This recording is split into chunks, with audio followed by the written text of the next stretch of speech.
सम्राट हर्षवर्धन बुद्ध विहार में गूंजेंगे अशोक के धम्म संदेश। 14 मार्च को डिप्टी सीएम केशव प्रसाद मौर्य का होगा आगमन।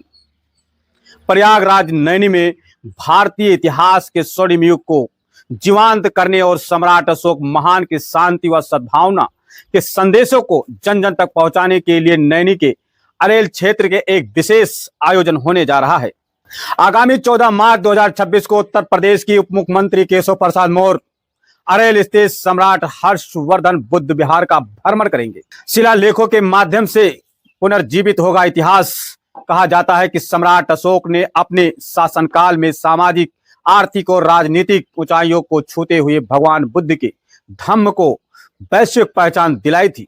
समय के साथ कई मूल शिलालेख नष्ट हो गए, लेकिन बौद्ध कम्युन इंटरनेशनल ने इस विरासत को सहेजने का बीड़ा उठाया है। बिहार परिसर में काले ग्रेनाइट पत्थरों पर सम्राट अशोक के शिलालेखों की भव्य प्रतिकृतियां स्थापित की गई हैं। आप हमारी स्क्रीन पर देख सकते हैं। ये 14 मुख्य शिलालेखों सहित कुछ 19 शिलालेखों को स्थापित किया गया है।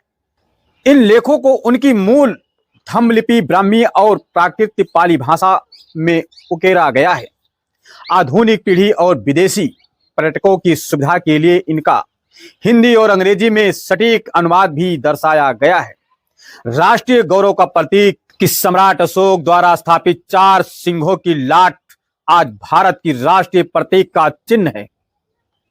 उनके द्वारा शिलालेखों, स्तंभ लेखों और गुहा लेखों पर अंकित करवाए गए शांति की संदेश आज भी प्रासंगिक है। अरेल स्थित इस बिहार में इन शिलालेखों की स्थापना से ये क्षेत्र न केवल आध्यात्मिक बल्कि ऐतिहासिक पर्यटन के रूप में केंद्र के रूप में उभर रहा है। डिप्टी सीएम के प्रस्तावित दौरे के देखते हुए प्रशासनिक स्तर पर तैयारियां शुरू कर दी गई है। बैठक शुरू हो गया है। बुद्ध विहार के संचालकों और स्थानीय प्रशासन के बीच समन्वय स्थापित कर कार्यक्रम को भव्य बनाने की रूपरेखा तैयार की जा रही है। आप हमारी स्क्रीन पर देख सकते हैं कि जिस तरह इस आयोजन से क्षेत्र में सांस्कृतिक चेतना और पर्यटन को और अधिक बढ़ावा मिलने की उम्मीद है। सभी लोग अपने कमेंट में अपना राय जरूर दीजिएगा। ये समाचार 14 मार्च 2026 को होने वाले कार्यक्रम के रूपरेखा को लेकर हम आपसे बात करते हैं यहाँ के जिम्मेदार पदाधिकारी डॉक्टर जीएस शाक, मैनेजिंग डायरेक्टर से। इसको लेकर क्या कहना है? बहुत बहुत धन्यवाद।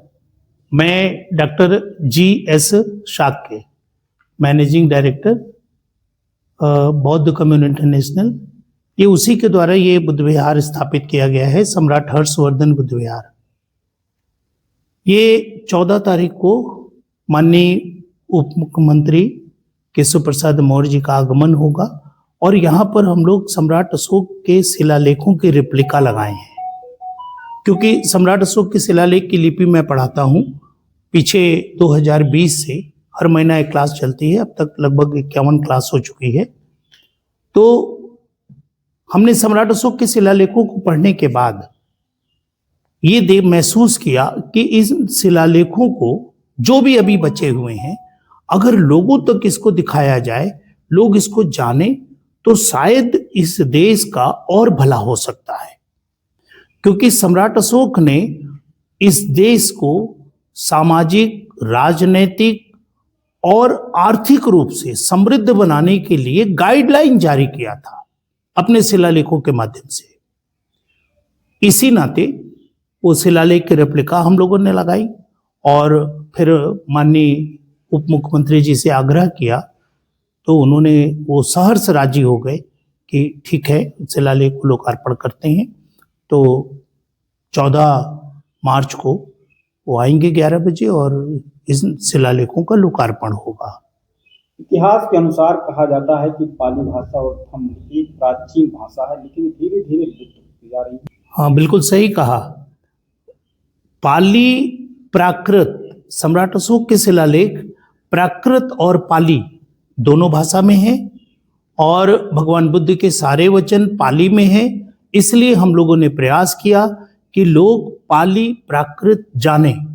और अभी तो बहुत अच्छी बात है कि यूपी बोर्ड पाली से हाई स्कूल और इंटर पाली यूपी बोर्ड में है, तो यहाँ से बच्चे तमाम हर साल पाली से हाई स्कूल करते हैं और इंटर करते हैं।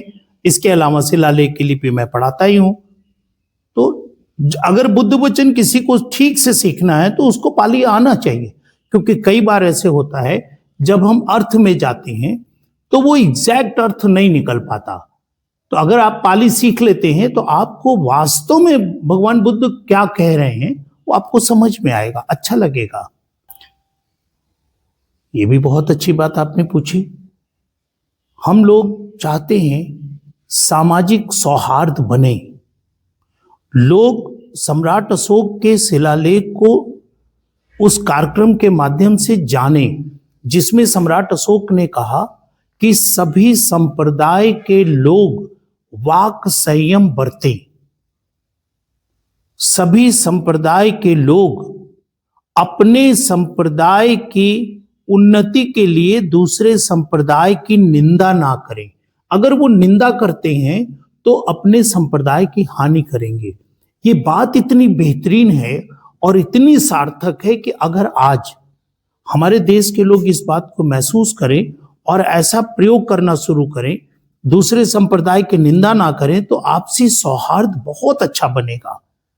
इसी के लिए ये इतना बड़ा कार्यक्रम आयोजित किया जा रहा है और माननीय केशव प्रसाद मौर्य जी बहुत ही लोकप्रिय नेता हैं, तो उनके आगमन पे काफी भीड़ होगी, काफी अच्छा कार्यक्रम होगा। तो पूरा वीडियो देखने के बाद आप सभी लोग अपनी प्रतिक्रिया जरूर दीजिए और ये वीडियो 14 मार्च तक रुकना नहीं चाहिए। जितने भी साथी इस वीडियो को आप लोग देख रहे हैं, इस कार्यक्रम को सफल बनाने के लिए आप ज्यादा से ज्यादा शेयर करें, जन जन तक पहुंचाने का काम करें और अपनी प्रतिक्रिया जरूर दें कि आप लोग ये वीडियो कहां से देख रहे हैं, एक बार कमेंट में जरूर लिखें। मैं फिर मिलूंगा आपके साथ किशन राज के साथ नए खबरों के साथ। तब तक के लिए आप हमारे साथ बने रहें। जय हिंद, जय भारत।